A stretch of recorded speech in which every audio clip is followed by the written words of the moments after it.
Purdue gets a 68-64 win over Oregon, a game that maybe doesn't inspire a ton of confidence in fans, but it is a lot better talking about these types of games with a win rather than a loss. So we will break down everything that you need to know right here on Boilers in the Stands. Welcome back to Boilers in the Stands. I'm your host, Joe Jackson. Alongside me, as always, is my co-host, Kraig Bowers. Purdue gets the 68-64 win against Oregon in a game that truthfully, they probably didn't deserve to win, but we're still able to figure out a way to end up with more points than Oregon. And it wasn't pretty and it wasn't efficient at all. But as I kind of said in the opener, it's a lot better talking about these types of games after wins than compared to losses. I think obviously most of the takeaways are going to be slanted more to like the issues that maybe Purdue had. But they're able to find a way to win. And we'll obviously talk about all the players and some of the schemes and things like that. Lawyer, 18 points, knocks down 3 of 4 from 3, gets the game winning, the go ahead 3. You just kind of got enough, and Purdue was able to get enough. Kraig, I'll throw it to you, kind of your instant reactions from this game.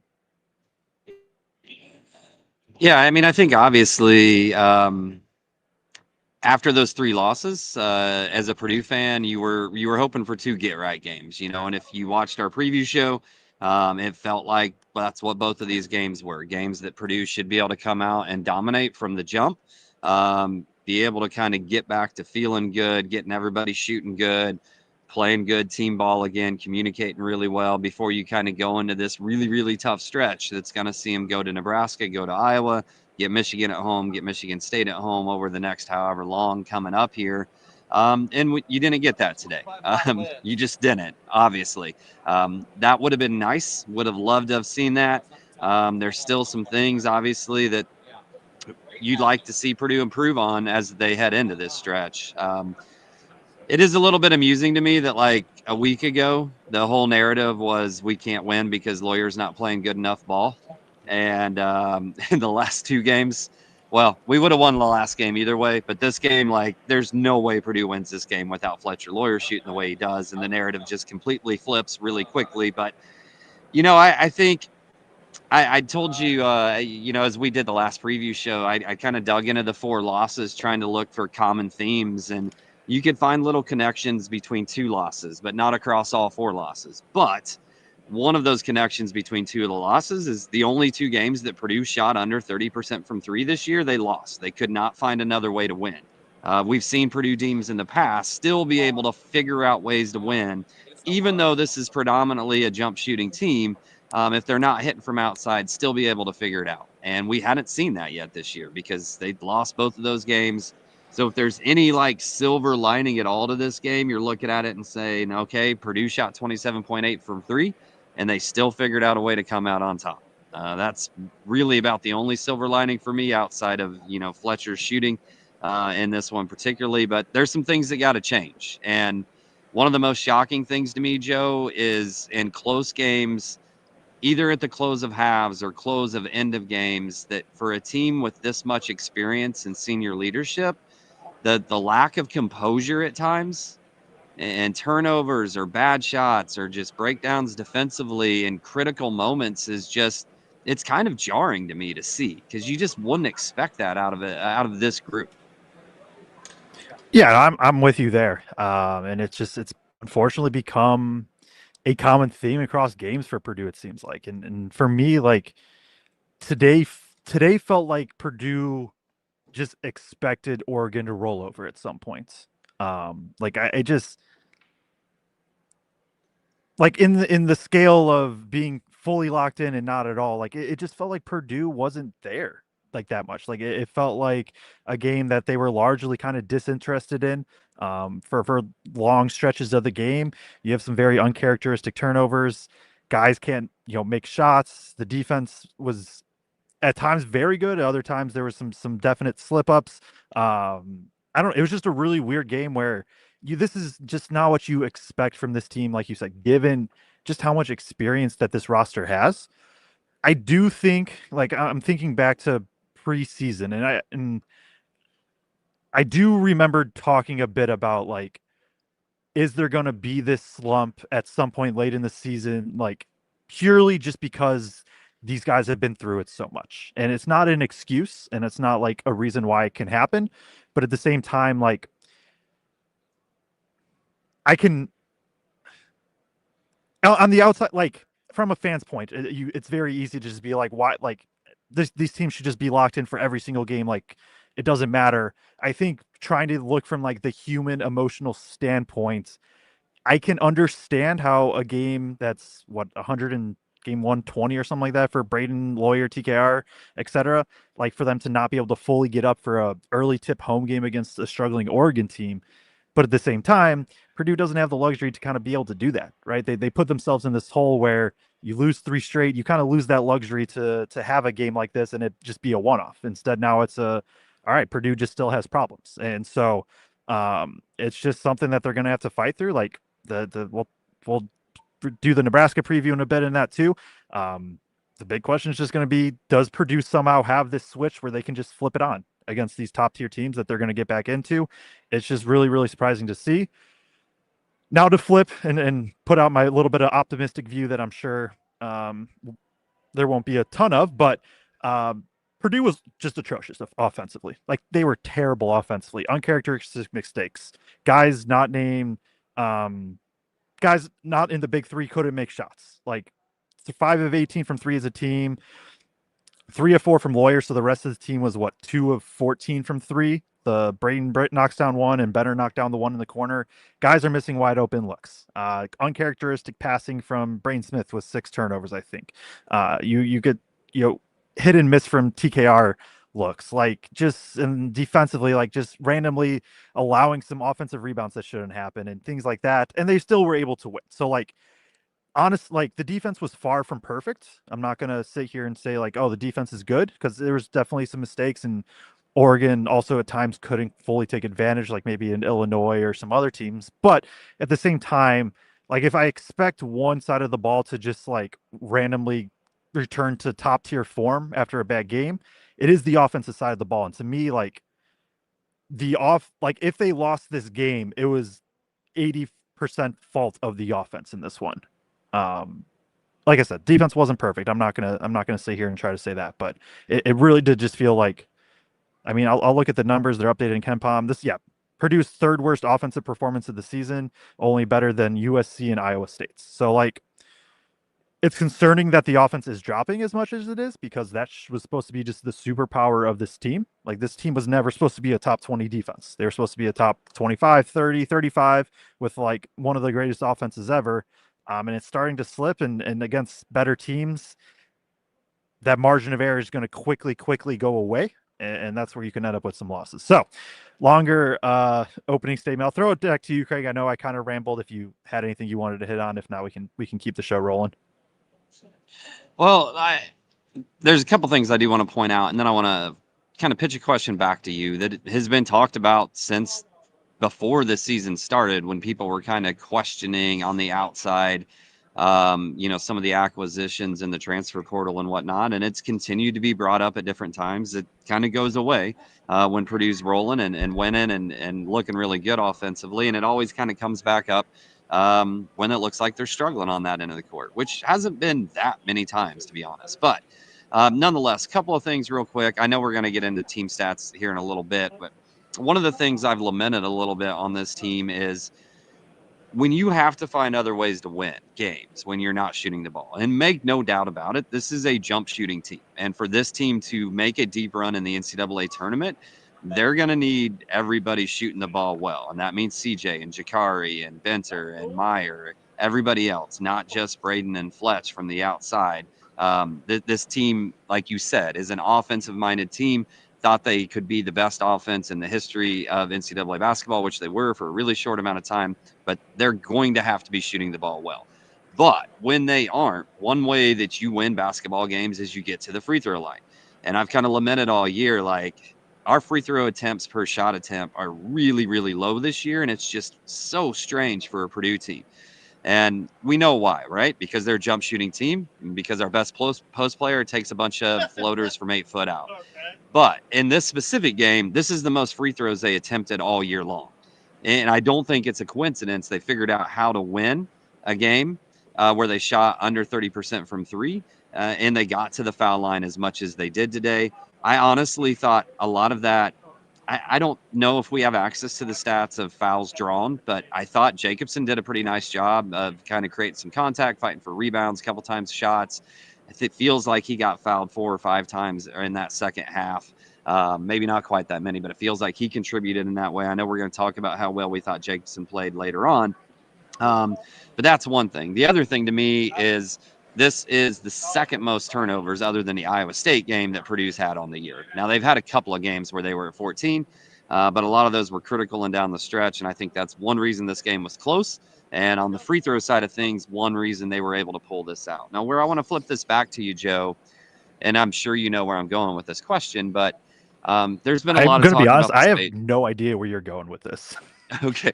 There's been a lot of talk about the spacing with two bigs, right? Whether that's TKR and Jacobsen or whether that's TKR and Cluff that are out there at the same time.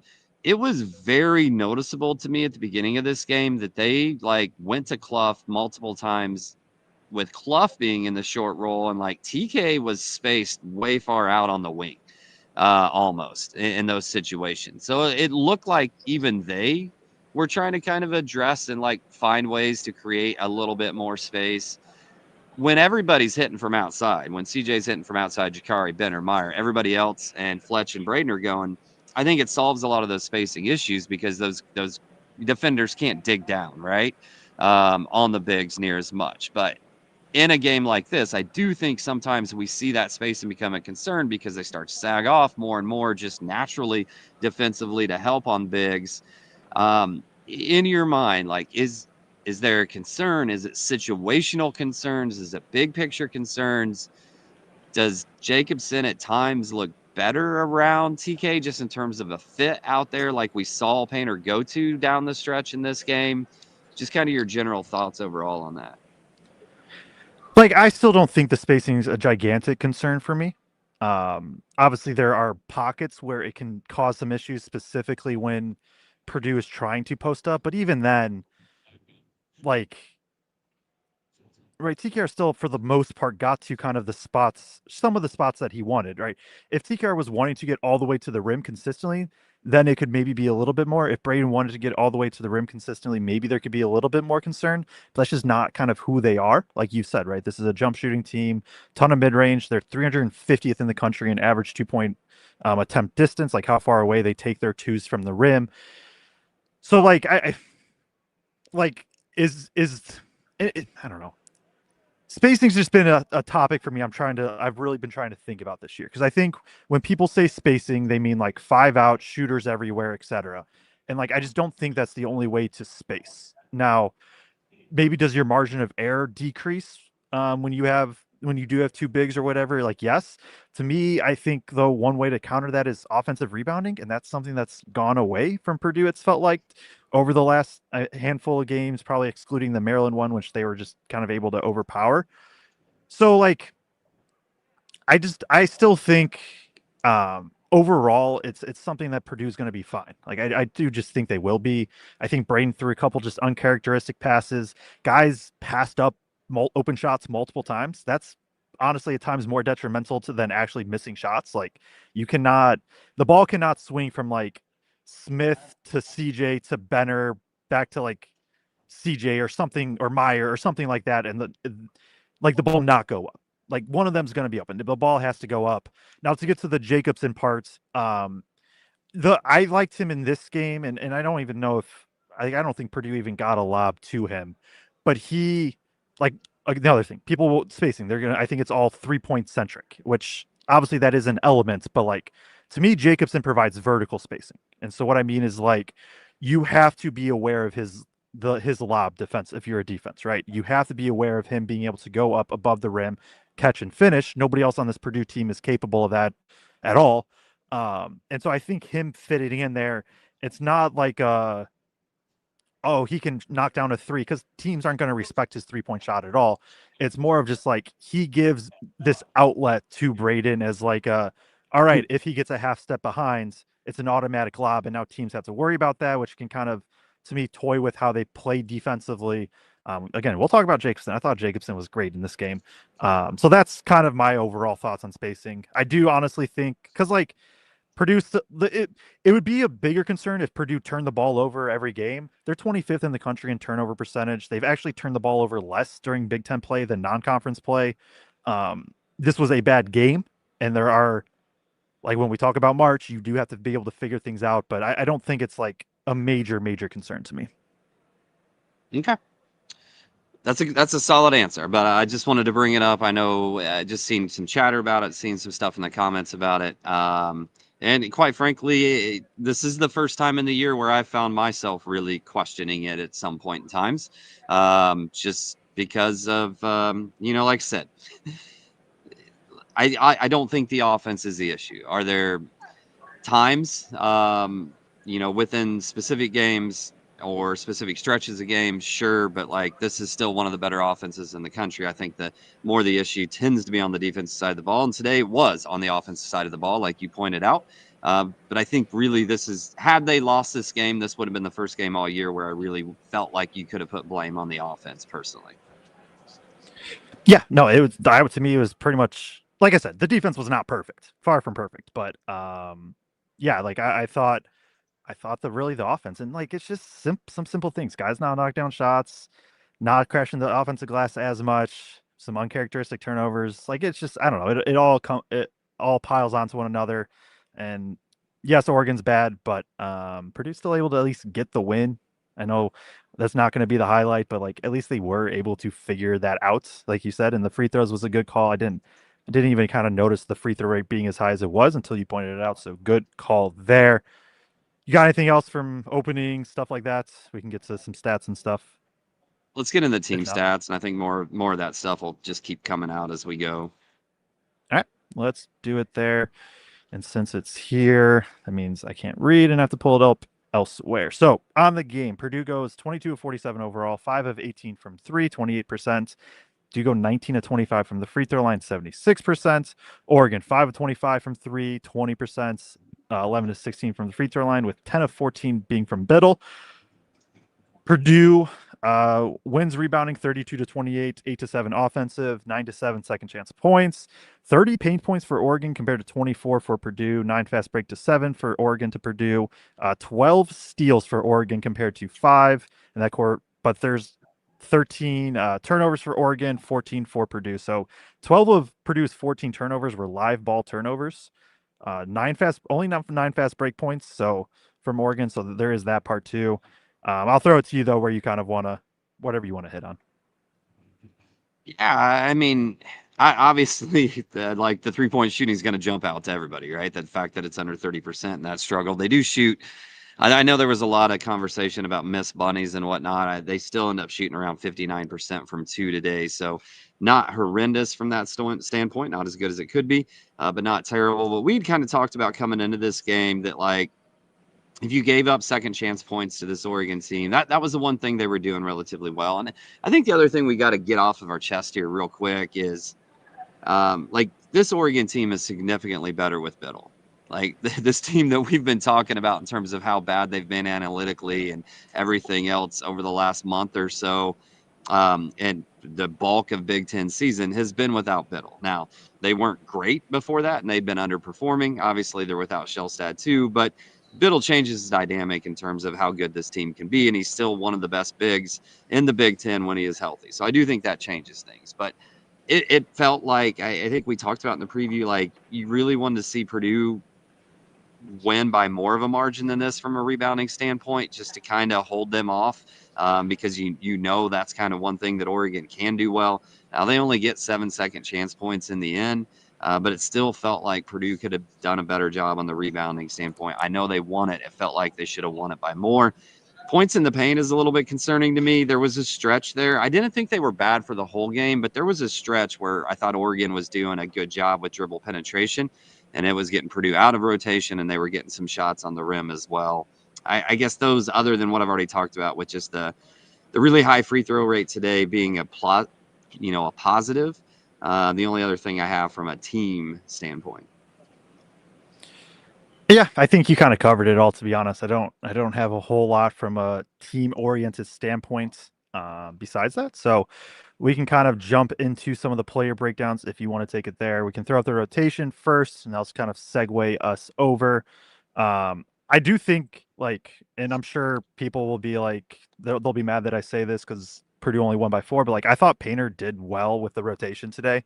I thought, especially in the second half, like I thought he made the right adjustments and right. So when I'm looking at the second half specifically, like I thought you had to close with Jacobsen today. I thought he was better than Cluff. So I liked closing the final, 5-ish minutes with him. I liked him running the Meyer Lawyer combo with the from 8 to 5 in the second half, and just kind of sticking with Meyer during that stretch where I thought he was making some good plays.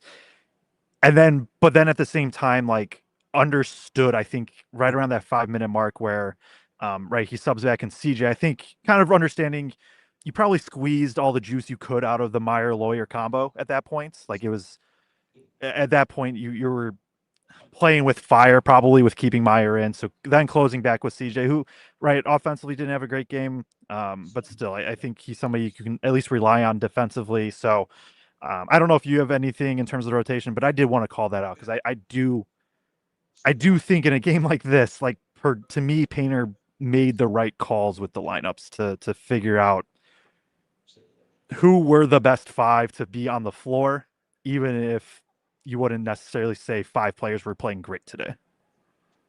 Yeah, I did star one comment kind of related to this. Salty B says the team doesn't have any continuity on D with the current rotations. Usually at this point in the season, Painter has a pretty solid rotation. This team doesn't. What gives bits? I guess. What are your thoughts on that? To me, primarily, we've seen the differences in run be between CJ Jakari and Meyer. For a little bit of a stretch there, it was Fletch, kind of getting lesser minutes in a couple of games, and maybe Meyer or CJ getting a little bit more run. We've seen Jakari get left in longer. There's been just a couple of times, really, where Benner's gotten longer run just because of performance. But are there any thoughts from you on that at all, just in terms of is the lack of having like a really, really set rotation minute wise in terms of everybody that's out there impacting defense at all? Basketball, I should say. I mean, the first half rotations I would say are pretty consistent. Like you have to adjust a little bit to game flow for sure. I don't know, like I guess to me, like the rotation for the most part is set for the first 25 minutes. And then from there, the final 15, you kind of figure it out where you need to go, right? Sometimes CJ plays longer in his first stint in the second half because he's got it going. Sometimes maybe Benner gets more minutes or things like that. Obviously, a lot of times they'll play Cluff longer to start the second half and then bring Jacobsen so you can close with Cluff. But to me, that's kind of what this team needs, where right, like I don't think, especially at this very current point in the season, I don't think there's a definitive top 5 like players, right? You're obviously going to run Braden TKR. Fletch had his stretch, but it seems like he's back on the up and up. So like you're going to close with him, and then it's just whoever's playing best, right? Whoever's playing best out of Cluff or Jacobsen and out of the guards, like you said. I think at times it can be a strength. At times, maybe it is a weakness that there isn't a clear cut 5 always. But on the flip side, you can argue that Purdue has 9 guys that they're comfortable closing games with, and not a ton of teams probably can say that. So I kind of am just staying in the middle, I guess, on that one of like maybe it's a little bit of an issue. I don't know if it's like the biggest issue. It puts more pressure on Painter and the staff to make the right decisions on who has to play.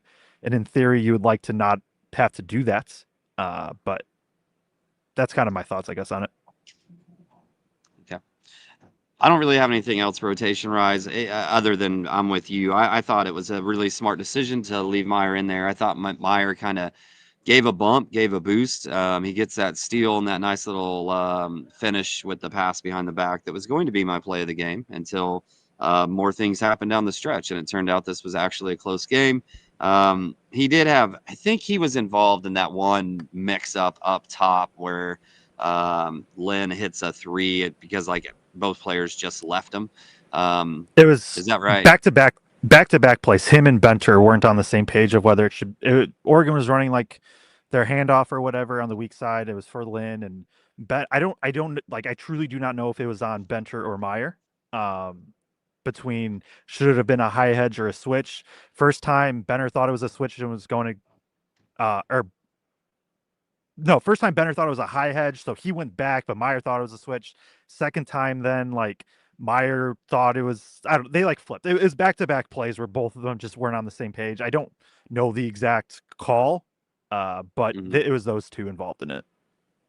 Yeah, and same thing with Jacobsen. Like I just thought Jacobsen looked like the better second big to have out there on the court, and we'll talk more about him individually in a little bit. But I thought it was good calls by him in terms of what they were doing there. Is there anything like, I guess before we get into players, so much has been made about like, is Purdue high hedging? Are they switching? Are they playing drop? Blah blah blah.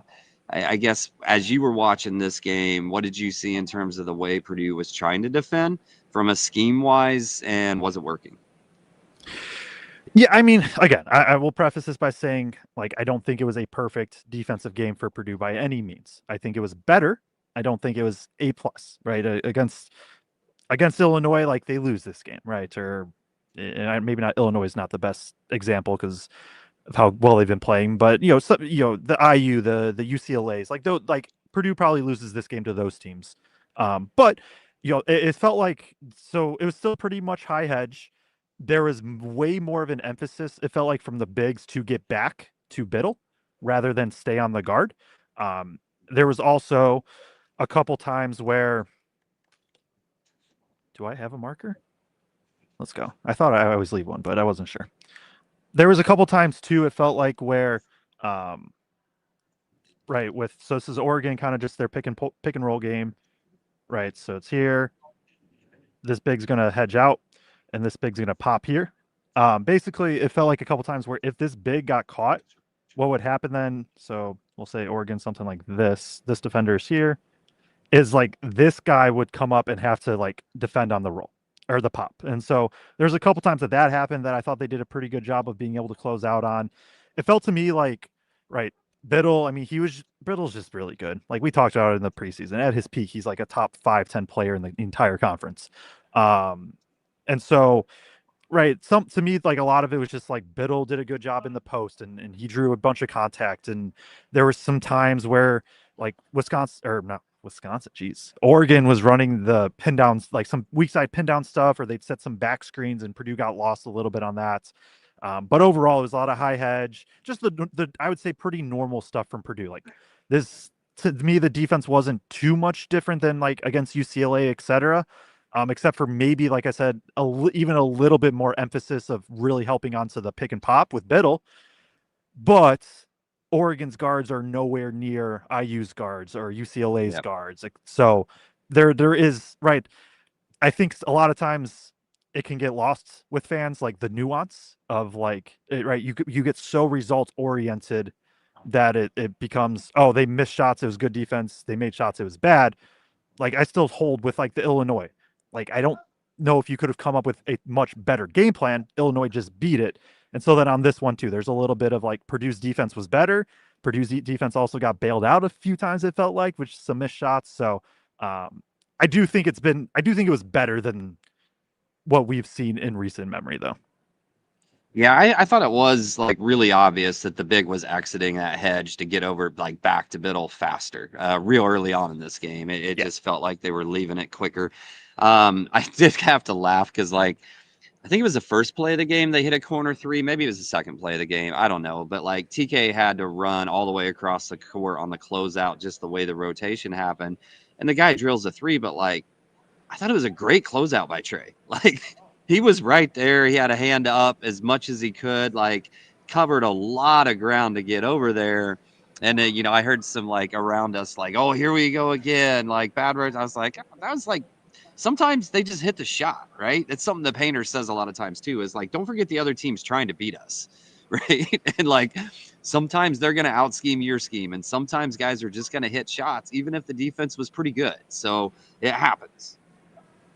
Yeah, I know with you. I'm 100% with you there because like it's just yeah, like it would be awesome if you could just flip a button and Purdue's defense was great, but like offenses are working really hard to beat the defense and Purdue's we talked through right the roster this Purdue's roster is just not built to like they're not built to just be a go out and hustle defensively. Like they have to rely on scheme to overcome some of their shortcomings.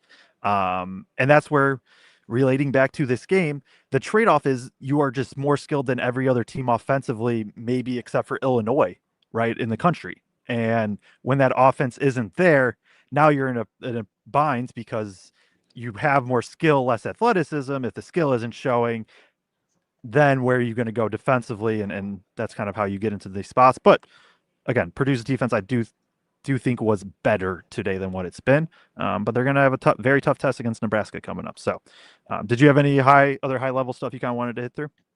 Nah, let's get into the individual players. All right, let's do that right here. We'll start with one Fletcher Lawyer, who again put together a very good game. He ended the game. Trying to pull it up so I can actually read it. 18 points and 3 of 4 from 3, 1 of 3 from 2, 7 of 8 from the free throw line, 4 rebounds, 2 assists, 2 turnovers, and a steal. He made jumpers early. He was confident early. He obviously hit the biggest three of the entire game. Um, I'll throw it to you, kind of where you want to go with Lawyer beyond, if there is anything really more beyond that you want to talk about. I mean, he won this game for Purdue. Like, I'm not necessarily saying that over the course of the entire 40 minutes, but that shot very, very clearly and definitively wins this game for Purdue. And it was deep. It was a few feet behind the line when he took it. Maybe he pushed off a little bit. I don't know. I didn't get to see the actual replay. Funnily enough, they do not show us that type of a replay inside of Mackey that might be a negative towards the outcome for Purdue, I guess.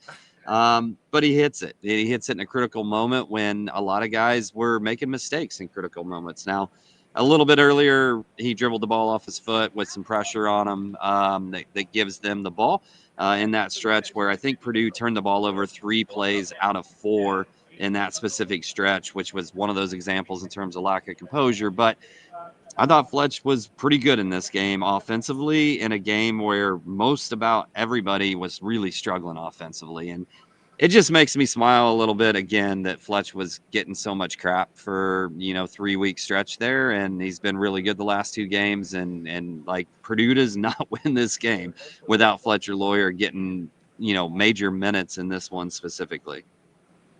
Oh, there Yeah, was I think another that's play too earlier in the second half where like Purdue's offense had really, really bogged down, and he drives in, takes a little mid-range floater, misses it, gets the offensive rebound, and he knew he had contact on him. Like he knew the guy's arm was right there, and just immediately went up. I wasn't even trying to make the shot, but just got to the free throw line, made a couple of free throws just to kind of get some points on the board again for Fletch. So they're all yeah, saying and there was no they're all saying there was no push off since we didn't get to see the replay.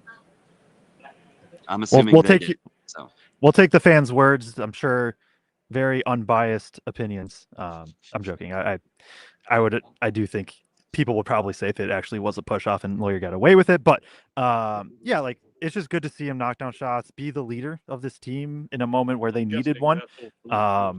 And right, he was just able to knock down some big shots.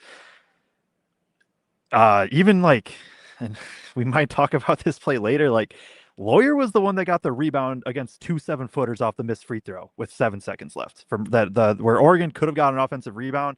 Lawyer was the one that got it, and then he gets fouled and ices the game. Like he just did the little things. It was great to see him be able to do that. And I mean, I don't. He is 11 for his last 15 from 3. I don't expect that to probably sustain, but it's back up to 40% from 3 on the season, 38.8% from 3 in conference play. It's 2 of 6, 7 of 10, 3 of 4 in the last 3. So like it feels like he is very much trending in the right direction, and they're going to need him once again for Purdue. I don't have too much more, so we can kind of get into the next player. Let's talk about Braden.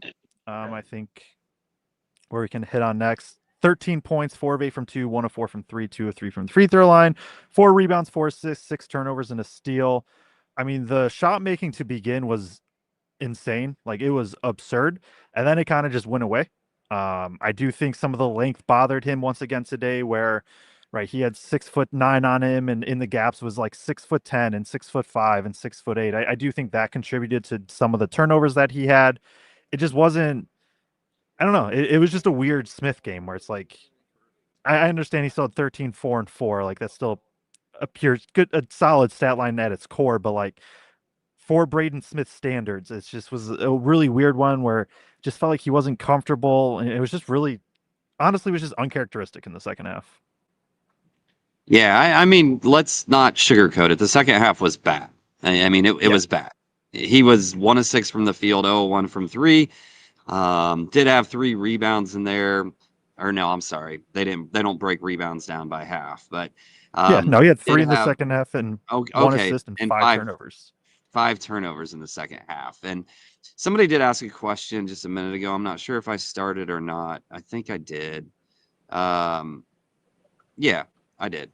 But I no, I think I tweeted in the first 5 minutes, like that shot's gonna be there the way Oregon's defending Braden all day long. And in my head, I'm like, all right, so we're not gonna get 12 assists Braden today, we're gonna get 30-point Braden today. And it just went away in the second half completely. I think part of that was it just looked like the shot was off. I don't know if some of it was a change defensively too. And Blake asked that question. I'm going to throw it to you. Did Oregon change up their D at all that prevented Braden from getting shots? He got up 4 or 5 good mid-range shots early, and then seemed like he didn't shoot much after that. Yeah, we can walk through it a little bit right here. I'm gonna just for terms of visual, but right to start the game, Oregon's in this 2-3 zone. Basically, what Purdue did would like you put the ball over here, pass it to Braden, step up screen, come off, and this defender, this big defender, like stayed in this area. Um, there we go, right there. So he kind of stayed in this area. So that means when Braden comes off, he can just kind of come off firing. Now when they went away from the 2-3 in the second half, but even in the first half, what it kind of morphed into was almost like this, where right. So now we'll get there. I promise, guys. Whereas this bit, like especially when Biddle went to the bench, instead of this big being here, he was up here, and it was almost like even while in zone, he was still stayed up. So that's going to immediately take the shot away. I also think second half they went more kind of high hedge, mix in some like blitzing where they're just really trying to get the ball out of Braden's hands. And then even like again that drop coverage, I think they really stepped it up a lot higher, so that way Braden just couldn't come off firing. Whereas to start the game in that zone, they could like Braden just could because like there was just the space to be able to do it. Yeah, there was a couple of times when they really kind of high hedged, basically almost a trap when Braden on one side of the court, and he kind of drew it out and then fired it to Trey. And there was a couple times where like the ball just stuck, and I'm like, you got two on the ball, like almost at mid court, all the way over on the sideline. Like, move the ball, like just get it out of your hands. Somebody's open at this point. Just start popping that thing around. But do you want to go to Trey next? Probably the next most Yeah. impactful player today. Yeah, let's do that. I'll read a stat line and I'll throw it to you. 12 points on 4 of 8 shooting, 4 or 5 from the free throw line. I do think his one miss was a front end, if I remember correctly, but I could be wrong about that. 12 points, 8 rebounds, 4 assists, 1 turnover, and a steal in 28 minutes of play. Throw it to you, Kraig, for TKR. I thought Trey was really aggressive, especially rebounding today, especially early on. I think at the end of the first half, he had 5, 5, and 4, I want to say, or towards the end of the That first sounds half, right. like 5 points, 5 points, 5 rebounds, 4 assists. So I thought his passing in the first half was really good. Those assist numbers didn't continue in the second half near as much. I think he finished with 4, but 8 rebounds on the day, 4 of 8 from the field. I thought again, like going back to the free throw thing, I thought there was a couple times where he was really aggressive about trying to, get all the way to the backboard and draw contact and not rely completely on that little push shot that he has. Not that that was bad today, but I just thought there was more of an emphasis. And I just do. I know I keep coming back to it and harping on it, but I think there's going to be times where it's really important that this team finds a way to get to the free throw line. And for me, that was really good to see. And I think a big part of the reason Purdue, kind of got them into the bonus or got to the bonus as quick as they did in the second half. Absolutely. I thought like it again, this wasn't probably an A plus TKR game, but like given kind of what his role has become this year, where he still just gets so much defensive attention, like this is the type of game that you want from him, where he's able to do a bit of everything. Has the 4 assists, making good passing, got a couple buckets in the second half too, and in some big moments. Is able to get to the free throw line, like you said. I mean, second half he had 7 of his points, 2 field goals, 3 or 4 from the free throw line. I just thought it was a very good game in that aspect. Like even defensively, I thought he was better today, like in the way that he was moving and defending and the physicality more than anything. The physicality was there, and that's like I wasn't expecting this to be like what TKR's role is, where he's not a 20 points per game guy. Like that's not who he's supposed to be this year. He's supposed to be somebody they can still dump the ball down to, but a short roll, and then somebody that's just going to be overly physical on the glass, and that is exactly what TKR did today. So again, was it like an absolute perfect TKR game? Probably not, but I think it was a very, very good TKR game, and another big reason why they end up winning this one, and are able to kind of go forward. And like we've seen a little bit of that, right? TKR had 23 against IU. Like he still had these moments, but to me, right, over the last, I mean, going back to Iowa, right, 2 rebounds, 3 rebounds, 7 against UCLA, 2 against Illinois, 3 against IU, and then 10 against Maryland and 8 against Oregon. So like the rebounding seems to be back, or at least getting back. And I'm sure, right, when we talked, like Purdue had the players only meeting and stuff like that whatever week ago. Like it feels like Lawyer and TKR have responded very well, in my opinion, to that. And have really kind of come out and be like, no, we don't want to go out this way. So just kind of have to keep that moving forward. So yeah, jumping to the next player. Let's are we wanting to lump guys? Like, do we just want to lump CJ, Jakari in them? Well, do we want to lump CJ and Jakari Uh, together? Or do you have differences? yeah. No, I think we can definitely lump CJ and Jakari this game. Yeah, both both had 2 points. Both were 1-1 from two. Both were 0 of 3 from three. CJ had 3 rebounds. Jakari 1. CJ had 3 assists. Jakari 1. 2 turnovers for CJ. 1 for Jakari. I do think both played pretty good defense. And honestly, if Jakari had made a couple of his threes, I think he probably closes this game. Just because I did really like some of the defensive stuff he did, but he wasn't. So that's where, right, if he's not, you just kind of go with CJ, knowing that he can be the one that just gives you a spark. I'll let you talk about them first, and then I'll kind of ask the question that um, I think is can be somewhat obvious surrounding CJ. Yeah, I mean, I think defensively, like you said, I thought both of them played fairly well. There was a couple times where, shoot, I'm forgetting his name right now. The really quick twitch guard for Oregon just kind Simpkins. of, yeah, just kind of got by CJ. And we've talked a little bit about like before where it almost feels like CJ's better when he's sizing up a little bit sometimes versus extremely quick guards. Although he did a really good job on Phylon and a couple of other guys that are speedy guys, no doubt about it. But both had similar struggles offensively. We just need to see some shots go in. I think more with CJ right now than Jakari.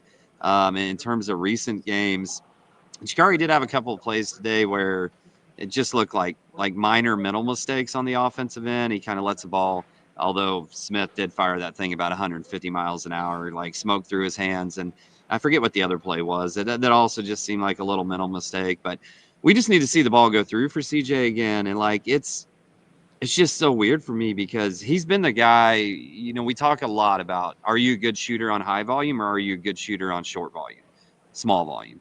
And CJ's just been consistent his whole career until this last month or so. It hasn't been quite a month because there was a couple of games in there. I think he goes like 3 of 8. I think he had a hit 3 of 8 from Wisconsin, maybe. But it's going on a little while now. And you talked about the percentage across the entire Big Ten, and you just don't expect it because his shot has looked so pure for most of his career in the year and a half that he's been here. That is just kind of mind-boggling a little bit that thing's not going through. I did think the first one in transition, it looked like he kind of rushed it, maybe just needed to settle and set his feet. But the other thing I would go to here, similar to what I was saying about Meyer when Meyer was struggling from three, is CJ's 15-foot pull-up is so money. So money. Like, head fake that thing and dribble in 3 steps and take that shot. Like, if your three's not going down, I know analytically, right, That's not a high quality shot. You want the three or you want close to the rim. But with guys like CJ and Smith and Meyer to some degree, like that 10 to 15 footer is money for those guys. And dribble in a couple steps, knock 3 or 4 of those down, and let's see those go through and see if that doesn't really get you going from three. And I will add CJ. So he per CBB analytics 16 to 28 on range twos. Like that's the whole thing. Analytics do not specifically say layups and threes. It's just like for 99% of players, those are the shots that are better because mid range shots are just tough. CJ is one of those guys where it's just like, yeah, 57%. So what's that? 1.04 points per 1.14 points per possession. Like that's a good shot. Like take those. Like that is even from an analytic standpoint, that's a fine shot, especially when you add in the chance to get offensive rebounds on it. Yeah, he's 28% from three during conference play. Going through back to um, the USC game, 0 of 3, 2 of 6, 0 of 3, 2 of 3 against Indiana, 0 of 2, 0 of 3 from three. And it's like you said, it's just shocking to see. I don't expect it to hold. Like, are you concerned at all? You kind of answered it already, but No, I'm not. I'm not concerned. I think it will come back. I guess the only reason for concern is like we've seen Jakari kind of go through a slate like that. We've seen Fletcher go through these drops off. So it's the first time we've ever seen it from CJ. So it's like we expect it to come back, but we don't really know because we've not seen this cycle. yeah, no, um, it's gonna happen. Like he's too good of a shooter. He's gonna bounce back. Like I just fully believe in that he will. Jakari, right? We know he's more streaky, where it's like he's either gonna get you a game where he knocks down 2 of 4, or he's gonna go like 0 of 2, right? He's not as much of like the 1 of 2 type of guy. And Yeah. it's not like he's been shooting awesome 34%. I guess this can kind of lead into let's after this we'll jump into maybe to like Benner and Meyer, and then we'll talk about the bigs last. Like, how concerned are you about the others, the supporting cast in terms of shooting? Right, we can go through. We talked about. I know Lawyer's not a part of that, but like we talked about his stretch. Obviously, CJ, he's 28% from three during conference play. Jakari's 34%. We know he's streaky. Benner is now 6 of 24, 25% from three during conference play. Meyer's the one who actually shot well, 42%, but Yeah. again, he's somebody that's pretty streaky. Like, how concerned are you in totality of like the supporting cast being able to do enough, specifically out of the kind of guards and wings room, for Purdue to go on a run? Well, if Fletch didn't get going again, I'd be really, really concerned. But to me, you just need a couple of those guys to knock down a couple of threes every game or 3 threes, something like that. And honestly, Meyer coming out of his slump and shooting the ball better, I think has me to the point where I'm not overly concerned about it because I do think CJ and Jakari and Jack will all come out of it. Specifically CJ and Jack. I don't know that Jakari is really in a slump. I just think maybe he's a 35% shooter, you know? So I'm not overly concerned about it. It would be really nice if we weren't questioning this right before the stretch run that they've got coming up and everybody was firing on all cylinders. I did see somebody, I don't remember if I started or not. No, I didn't. Yeah. So Stephen Tater Swingle says, how many games has his team had where everybody was hitting from three? They've shot 40% just 4 times since December 1st. 40% from three as a team is really friggin' good. Like, that's a high mark to say they've only done it 3 times or 4 times since December 1st. But you go through there, I had it pulled up earlier, but I mentioned the fact that there was 2 times they shot under 30% and they'd lost both of those games. But I think there's only been maybe 4 games on the entire year where they've shot less than 35%. So that's like incredible consistency from three. When you add in today, probably 5. It's six, That's but yeah, like it's not that many yeah, games.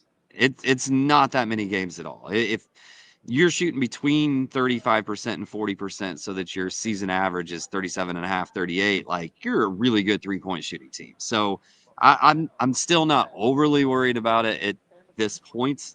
Something to watch, I guess, is what I would say.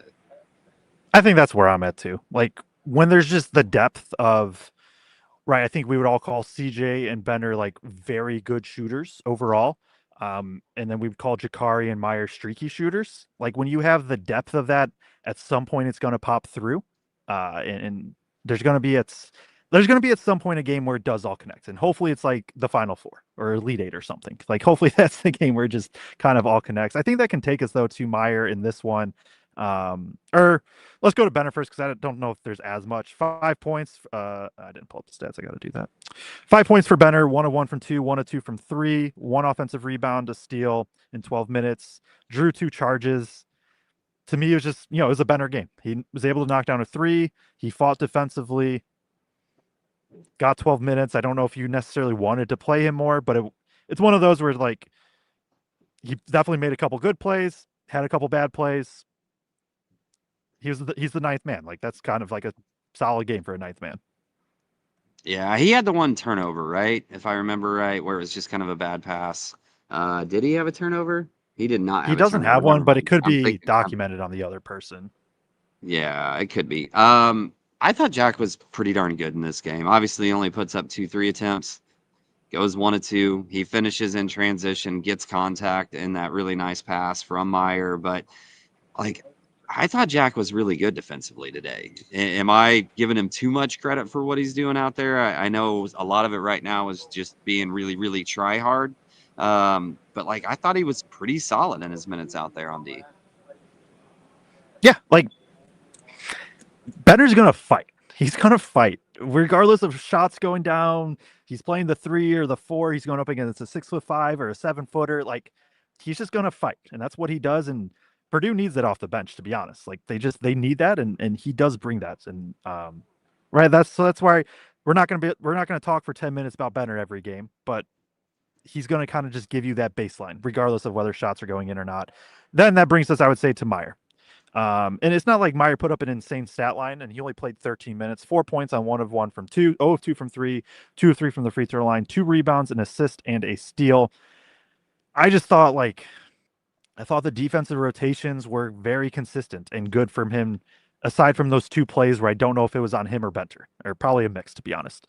But outside of those two, like I thought he was good. I thought offensively, the ball, like he made for the most part right decisions of like, all right, I don't need to force this pull up. He tried to, get it into Cluff a couple times or just move the ball. And then still at the one point does get to his mid range pull up when he knows he likes the advantage. And even the one pull up three was like, I didn't love, but I don't hate it. Yeah. The other catch and shoot three though was in rhythm. Like I just think not an A+ game for Meyer, but like comparing where Meyer is now to like November, I think is a very stark difference.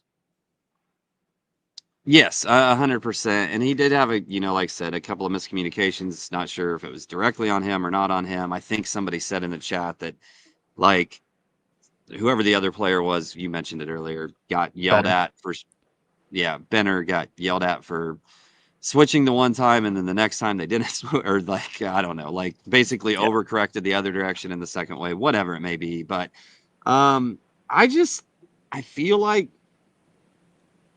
on a team where sometimes I wonder, like, where's your energy guy? Like, where's your Grady Eifert energy guy that can come off the bench and just provide that energy spark? And for me right now, like, that's been Benner and Meyer primarily. And I just feel like Meyer, several games now, has come in and just given a spark. And like I said, he gets that really nice steal, and they convert, and it's a big time play, and it energizes the building, energizes the team. And he's not going to be perfect.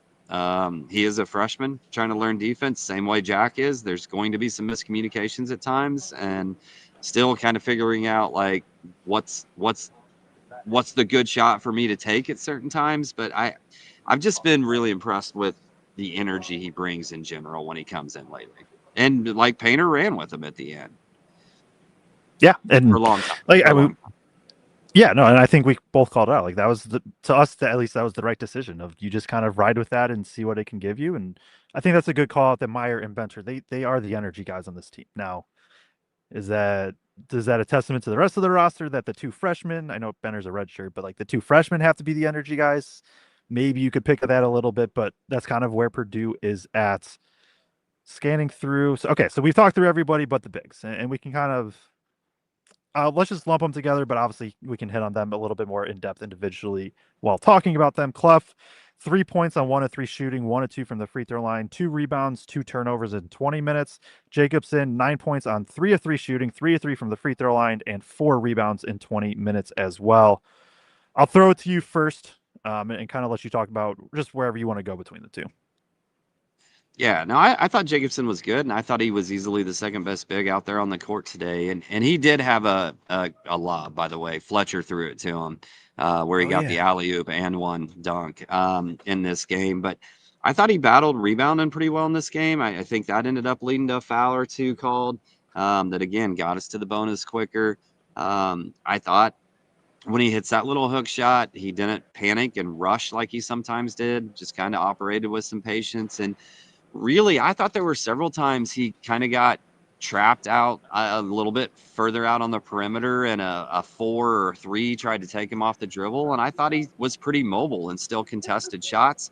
I don't know if he ends up with a block in this one at all, but I still thought he contested and made things more difficult. When we talk about Cluff, like, I don't know.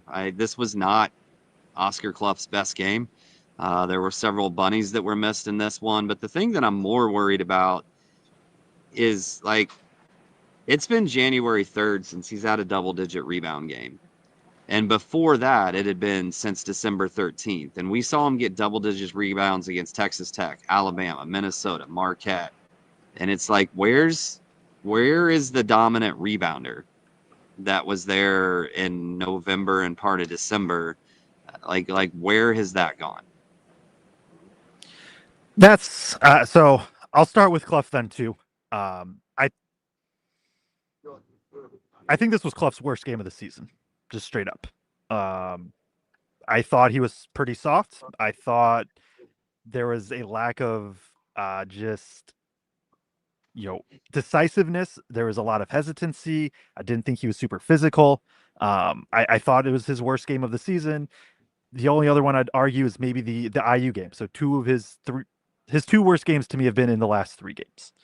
And I say this as somebody who, like, Cluff has been awesome for most of the season. And I say this more of just like Purdue needs Cluff back to where he was to have a run in March. Like they need it. Now, Jacobsen's starting to come along a little bit, and we were hoping this would kind of happen where maybe you don't have to rely on Cluff 30 minutes per game, but at the same time, Cluff's still gonna play 15 to 25. Like you need better Cluff in those minutes. I just thought it just it just really felt like it was just like the intensity just wasn't there, and that's just shocking to see from Cluff.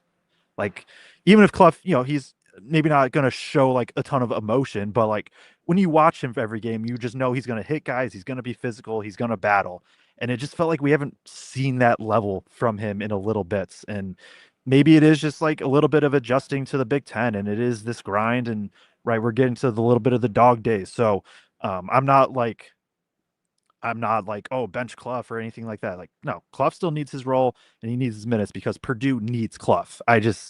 It felt really evident to me today that he just wasn't like, it was just really evident to me today that Jacobsen was better. And some of it was like Jacobsen playing pretty well, but I think some of it also was Cluff struggling a lot. And I don't know. Like, I know, like, he's going up against better bigs as of late, and that can also alter things a bit, right? Where, like he had the Visich twins, he had Bilodeau for a bit. Nate Biddle's awesome. Like he's played some tougher bigs, so that's part of it too. But I just want to see Cluff get back to close to what he was at the beginning of the year, and like you said, during some of those dominant non-conference games, like there Yeah. was a there was a period of time this season where it was like, is Cluff Purdue's second best player? Like that was a Yeah. legitimate argument that I think people could have made, and that to me is kind of gone away. And I think obviously, like we for Purdue to reach its peak of the utmost that they can perform, we need that Oscar Cluff that was there. And I thought it was really apparent that Purdue's coaching staff was trying to get him going early in this game with the actions that they were running for him right out of the gate. It didn't work, but they were trying. So I think it's clear that they understand that 100% as well. If we look at rebounds, how many did he finish with today? Cluff Two. finishes with two rebounds, and Maryland 3, Indiana 6, Illinois 4, UCLA 4. I will say during that stretch, not Maryland, obviously, but Oregon, you're facing a pick and pop big and Biddle. Indiana was trying to draw the bigs out on the perimeter. Illinois, you got pick and pop bigs. UCLA, you've got pick and pop bigs. All of those are, besides Maryland, it feels like all of those offenses that can drag him further and further away from the rim. So I think that's some of it, maybe in terms of the lower rebound production, but Yeah. need to see it get going again. He's gonna have to be huge in that Nebraska game. Um, I'm guessing he's gonna. Well, we're gonna do a preview show on Nebraska right after this, so you guys can tune in there in terms of my thoughts of him, what he's gonna have to do in that Nebraska game. Yeah, and right, I would like to reemphasize like my criticism comes from the view of like I think he's very good. Like Tariq Yes. Kamel says everyone hyped up Cluff based on stats at South Dakota State. I didn't understand it, but like you go through Cluff's log, 15-15 against Texas Tech, 9-11 against Alabama. Even like Iowa State, he still had 10-6. He had 22-11 against Marquette. He had 19-6 against USC, 10-4 against Iowa. Like the it isn't just like Cluff. I'm not definitely. I want to just emphasize. I am not saying like Cluff is bad or needs to be benched or anything. It's more of just like he has struggled and needs to get back to the level. I didn't really talk about Jacobsen. I thought he was pretty good today. Like I thought he battled on the glass. I thought he did what he could defensively. There's limitations when he's going to have to high hedge, but I still thought he did pretty well of at least forcing some tougher looks from Biddle. And like I said, he just gives Purdue a different look in terms of role threats and being able to finish at the rim. So, yeah, like I thought I thought Jacobsen was pretty good today. Like one of his better games of the season. And I mean, he played well against Maryland. I know everybody played well. Like you're hoping maybe these two games can kind of propel him moving forward. So that's the players we talked through. I feel like a good bit. Do you have anything else? I know we'll get to play the game and game Let's ball go and stuff. to game ball and play the game, and I think we can get out of here after that. Yeah, that works for me. So I'll let you pick first because I feel like there's a very obvious player of the game and there's a very obvious or game ball and a very obvious play of the game. I'll just let you pick whichever one you want first, and then I'll be able to get the opposite. I feel like you have a play of the game that you really want to point out that wasn't the Fletcher Lawyer 3, so I'm just going to go with the deep Fletcher Lawyer 3 as the play of the game, as obviously it was the play that won the game for Purdue. Yeah, I think that's a good call. I don't know. I did have a few different starred like um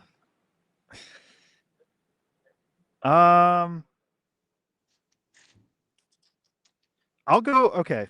I'm just going to have a few that I'm just going to read off. Like, I don't know. 3:25 left in the second half. Purdue's down one. Incredibly good high hedge from Jacobsen and recover. Forces, I believe it was Simpkins to kind of just pick up the ball. TKR's pressuring Brittle on the pass. Now you get that backcourt violation. Like, that was one that was really big. Then I guess the other one that I'll stick with this as my play of the game is Fletcher Lawyer's rebound with 7 seconds left off the free throws. Like, he was battling 7 foot, a 7 footer, 6'10", and 6'9" for the ball, and somehow Lawyer in the biggest spot in the entire game is the one that ends up with it. So that'll be my play of the game. Usually we snake this, but Andy obviously, Andy got drilled in the back on that play. Like he got shoved yeah, like 3 feet forward and still managed to get a hold of that ball. yeah, no, he did, and it's just an impressive rebound and stretch from Lawyer, obviously down the stretch, and I think that very clearly leads me to taking Fletcher Lawyer as player of the game. All right. Well, you're first up for. Oh yeah, never mind. My bad. You just did it. I just All did it. right. I'm gonna go with TKR in this one, and mostly because of the rebounding. I thought Trey was pretty good defensively in this one too, at multiple spots, in places where he struggled at some points in time. But 12 points, 4 of 8 from the floor, probably just as importantly, 4 or 5 from the free throw line. I thought those 8 rebounds were huge. I also had, if you took the Fletcher Lawyer 3, if you did play the game first, Mine was going to be on that very next play down the court. They shoot a corner three, and Trey came flying down the middle of Mm. the lane. Like, was not in position to get that rebound from where he was. He came flying down the middle of the lane and like jumped up between a couple of people and just grown man rebound. Nobody else had a chance for it. Swallowed that thing up. That I thought was really big as well. Yeah, I think that's also a good call out. There's a lot of little things that added up, and I know it's not a great game for Purdue, but at the end of the day, they still did win 68-64. And right, everybody that's rightfully so kind of down on Purdue right now. Purdue has a stretch to, like, if Purdue is able to go like 3-0 in their next three, the talk's not going to be anymore about like, oh, Purdue is a fraud. It's going to be how far can Purdue go, right? That's how quickly things change in college basketball. It's part of why college basketball is just the best, right? It's things can change very quickly, and so that hopefully can be what happens. We'll talk about it in the preview coming up, and preview will probably get out sometime either tonight or early tomorrow morning. So do appreciate everybody tuning in. Make sure to like and subscribe if you're here. Do appreciate the support, and we will see you all for the Nebraska preview coming out soon. And then Purdue does play at Nebraska Tuesday, 7 p.m. Eastern time. So we'll be live directly after that. Make sure to like, subscribe, and we'll catch you in the next one.